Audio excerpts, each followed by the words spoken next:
Okay, it's 2:15. You can hear me? So we start this afternoon session. First, I have two announcements.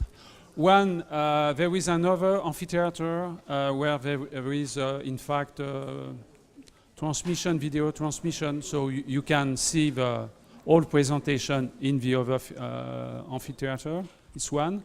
The other one is we were able to organize this meeting thanks to several sponsors. Most of them are in the library, so they will be pleased to show you their new device and what they are doing. So I encourage you to visit the exhibition area inside the library during the coffee break. So our first speaker this afternoon is Dr. Azaïs.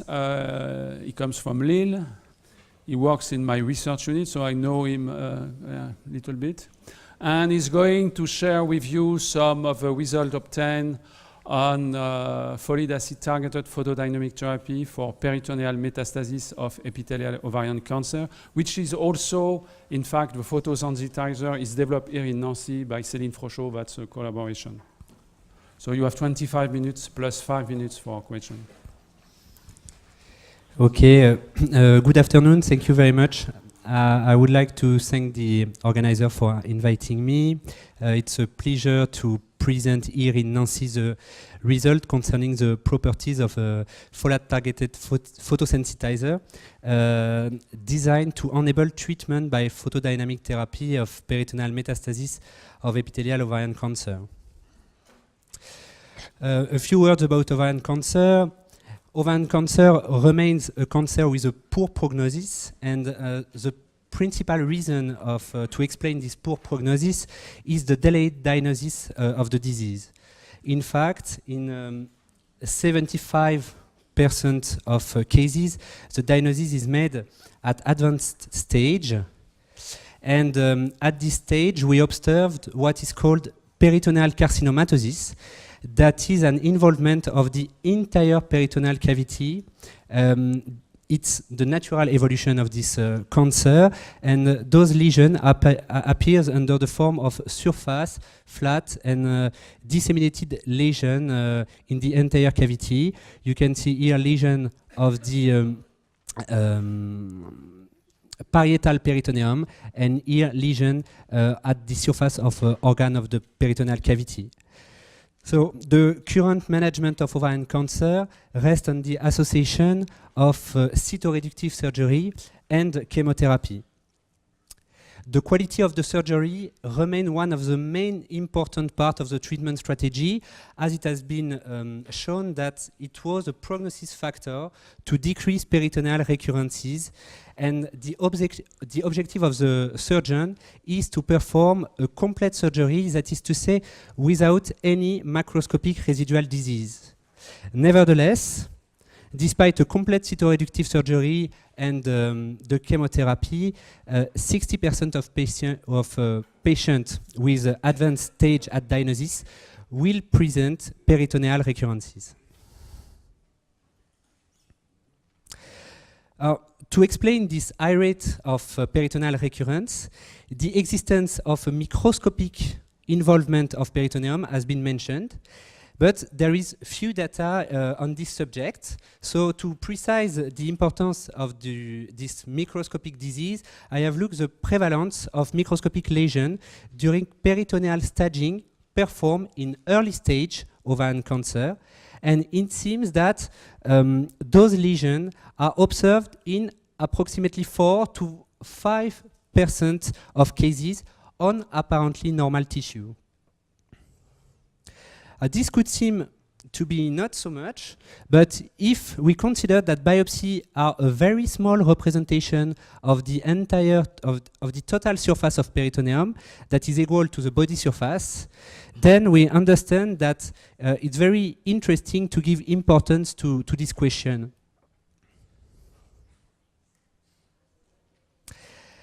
In the frequent case of advanced stage, there is probably a microscopic disease that could be treated in addition to macroscopic surgical removal.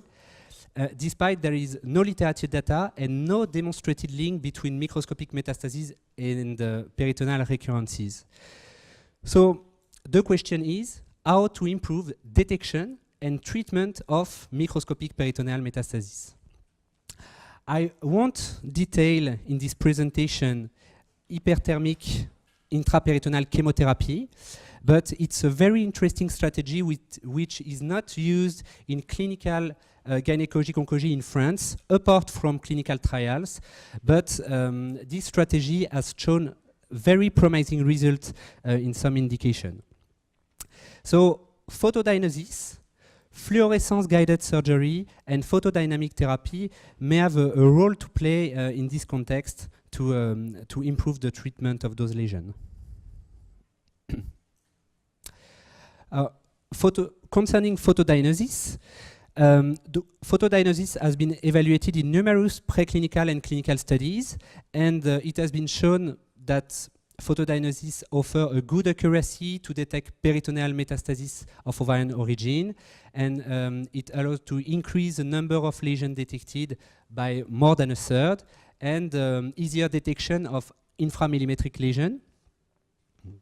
But what is the clinical relevance of this strategy? Photodiagnosis could help the surgeon to take a decision during explorative laparoscopy or to perform a more complete cytoreductive surgery. But it's we think that it's probably not possible to treat the entire peritoneal cavity with only surgical removal. So photodynamic therapy could offer the opportunity to treat peritoneum rather than detect more and smaller lesions with photodiagnosis.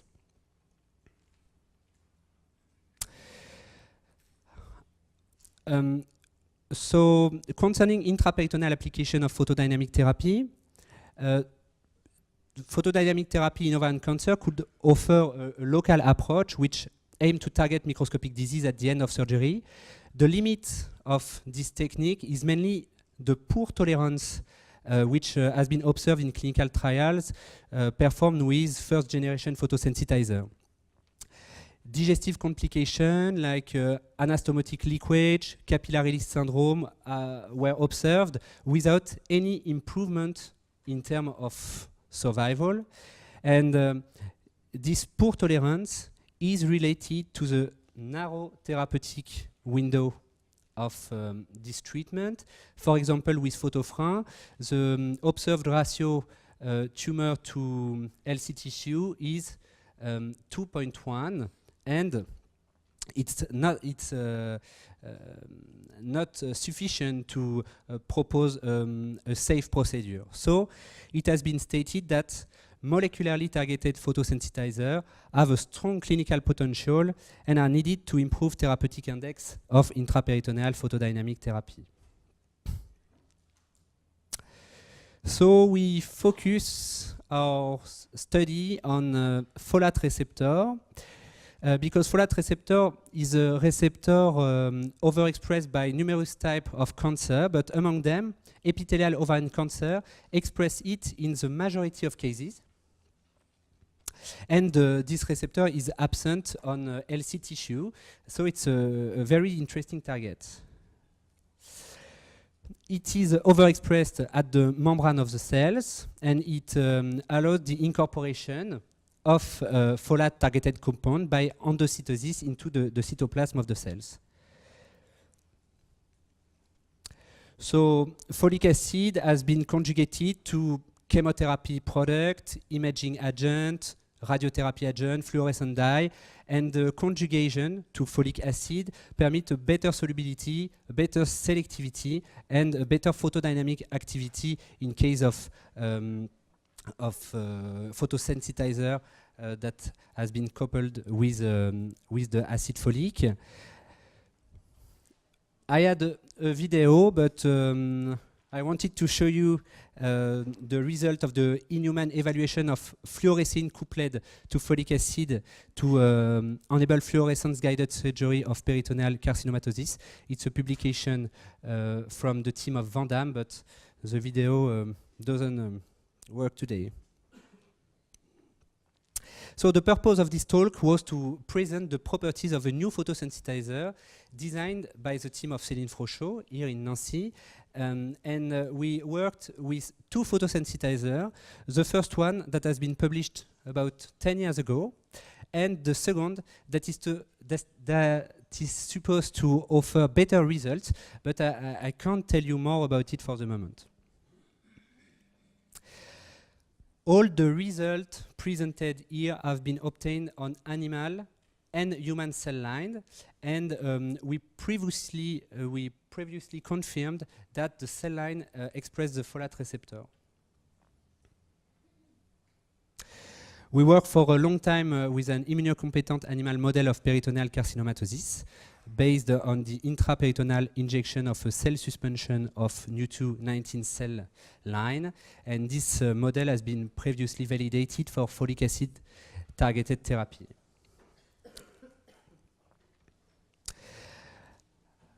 To assess the specificity of this new photosensitizer and its ability to enable photodynamic therapy, we performed tissue quantification of porphyrin 4 hours after the administration, the intraperitoneal administration of the drugs, and we observed a very important accumulation of the photosensitizer within the tumor with a ratio of approximately 9. And there were no incorporation in the tissue that are particularly sensible to photodynamic therapy. For example, with the same method, I show you the repartition profile of protoporphyrin 9 4 hours after the administration of hexaminolevulinate. This is unpublished data, but you can see that there was little accumulation in the tumor, but a strong accumulation of protoporphyrin 9 in intestine and liver, and this could explain the very poor tolerance of photodynamic therapy.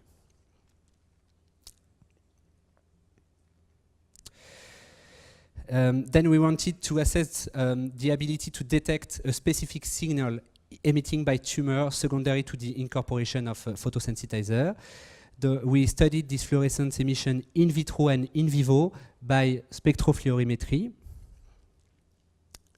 And we used as a positive control the spectrum measured on a solution of photosensitizer 1 or 2. And with the first photosensitizer, we could observe a specific spectrum emitting by Nu219 cell line that were incubated with the photosensitizer, whereas there were no fluorescence detected with the cells alone.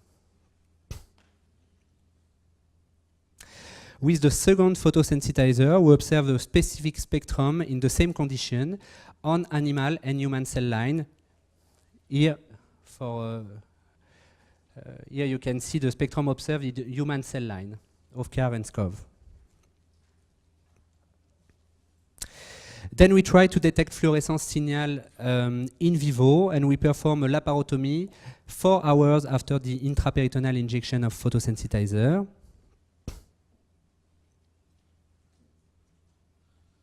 And it was possible with the first photosensitizer to detect fluorescence at the surface of peritoneal lesion.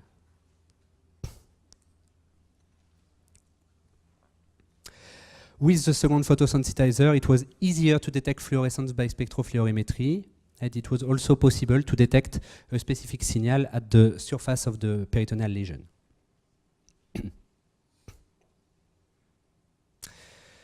Another result is that we were very glad to enable in vivo photodiagnosis with the second photosensitizer when using an Olympus device designed to detect bladder lesion. And you can see here in white light the peritoneal lesion that appear in red under blue light.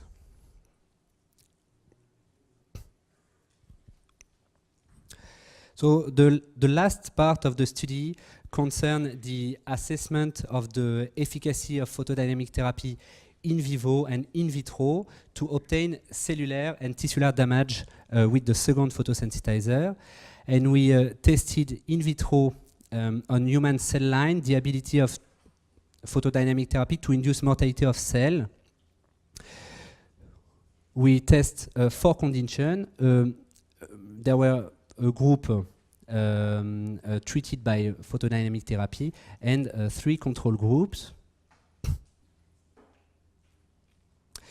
And the first observation was a disorganization of the normal architecture of the cell layer with the apparition of dead cells in suspension, observed 1 hour after the completion of the photodynamic therapy, whereas we didn't observe this reaction in the control group. We observed for both cell line this disorganization. And if we study the cell viability with the measurement of mitochondrial metabolism, it appears that cell death is observed partially 1 hour after the illumination in both cell line, and there is no cell survival 24 hours after the treatment in both human cell line. You can see here 24 hours after the photodynamic therapy there is no more living cells, whereas in the control group there is no mortality. So we conducted a protocol to determine if it was possible to obtain necrosis of lesion in vivo. And there were also a treatment group and 2 control groups. And with this protocol, we couldn't demonstrate the efficacy of photodynamic therapy in this model, particularly because we observed spontaneous necrosis of tumor, and so the interpretation of our results were very difficult. So I think we must define more precise criteria to evaluate the efficacy in vivo, but we could also discuss the several parameters necessary to perform photodynamic therapy, as illumination protocol, photosensitizer dose. Nevertheless, in the group, in the treated group, the group PDT, we observed in a large majority of cases extensive parietal rhabdomyolysis that was absent or present in a lesser extent in the control groups, and this could be related to the infiltration of the parietal muscles by tumor. So this could be an argument for efficacy of the procedure, as in our experience, the rats that were treated with PP9, with protoporphyrin 9, all died from extensive rhabdomyolysis. In this case, the protocol we conduct here was well tolerated. But further investigation are needed to precise the real effect of photodynamic therapy in vivo. We also begin to study in collaboration with the Biology Institute of Lille the immune response after photodynamic therapy in vitro. But I won't give you detail because we only have preliminary result, and I think the Dr. Nadira Delem, who conduct this study, will come tomorrow in Nancy. But in a few words, we obtained supernatant of human cells treated with PDT. And we cultivated peripheral blood mononuclear cells with this supernatant before studying viability and proliferation of the immune cell lines. And those observations, so we observed that photodynamic therapy could modify the secretome of tumor cells into a secretome that has the property to activate proliferation of human immune cells. That we observe also that photodynamic therapy couldn't distort the quality of anti-tumoral immune response at the contrary of radiotherapy or chemotherapy, and couldn't modify the secretum of cells in favor of a more immunosuppressive environment that could allow tumor growth at the contrary of radiotherapy. And those observations are consistent with the presentation yesterday from Michael Amblin. So in conclusion, folic acid targeting bring us promising results that are consistent with literature. I think we have a proof of concept in terms of better specificity of the photosensitizer for peritoneal lesion, a better efficacy real efficacy of the therapeutic photodynamic therapy with this new photosensitizer in vitro, but future research have to be conducted to more precisely the elimination procedure, the specificity of the illumination of the peritoneal cavity, like the dosimetry. And immunotherapy is a very promising way of research, as it could give more visibility for photodynamic therapy application in the field of ovarian cancer, and especially among clinicians. And we could, it would be very interesting to wait for the effect of the association of a direct local cytotoxicity and the abscopal effect of immune response that could permit to decrease recurrences rate. I would like to thank all the members of the team in Lille and the member of our associated team, in particular Dr. Céline Frochot. Thank you very much.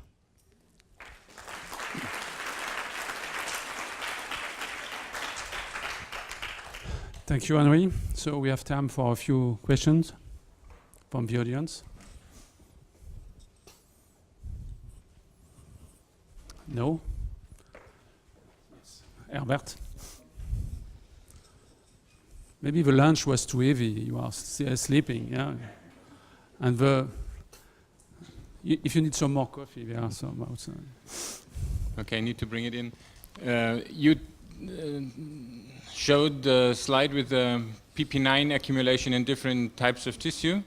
That were tissues of the rat, I suppose? Yes. Yes. So you showed that the intestine has a lot more PP9 than the tumor. Yes.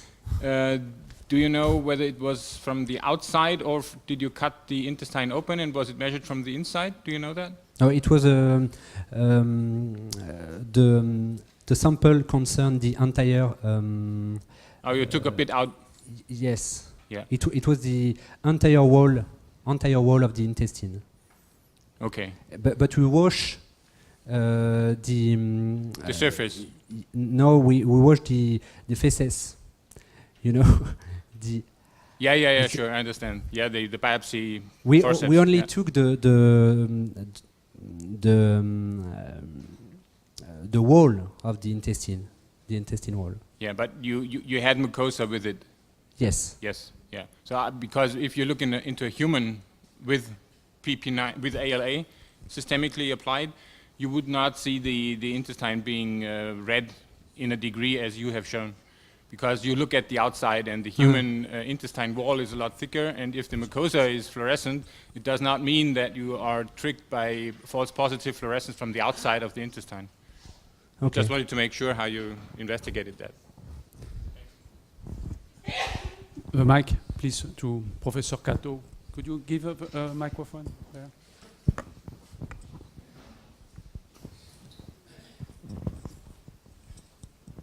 Thank you very much. Very nice presentation. And just I wonder about how to radiate the light to the whole of peritoneal cavity. I just wonder. Yes, it is the real problem to bring into clinics this strategy. But among the problem that was raised in the development of photodynamic therapy for ovarian cancer, there was the problem of the specificity of the photosensitizer, and I think that with this new photosensitizer maybe we'll have a solution, but I think the second issue is to develop a system, a device to bring an homogeneous, a good elimination of the cavity. Maybe I could answer. We, I think 5 years ago, we published in Journal of Biomedical Optics a paper where we perform already on rat the illumination of a peritoneal cavity with a small light-emitting fabric, and we demonstrated using different, probes inside and even the survival of the animal, that using that technique, we could maybe have a good solution to get an homogeneous illumination of the entire walls and even the intestine and so on. We need to do much more work for a much bigger cavity, but for this reason, we are deeply involved and in the development of this very large emitting fabric in order to cover, the parietal wall and the intestine.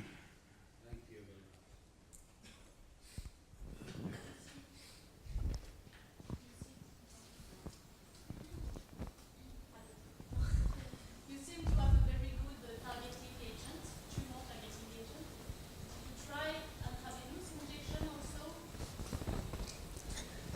We wanted to try, but we didn't manage to perform reproducible injection in our animal models. But I think that in the future, and if we wanted to develop this photosensitizer for human application, it would be much easier to develop a product that could be injected intravenously. But we have the example of the publication, the video I wanted to show. It is fluorescein coupled to folic acid, and it is an intravenous injection, and most of the folic acid coupled agent are intravenously administered. So I think it should be possible. So we have time for one more question, if any. No? So thank you very much.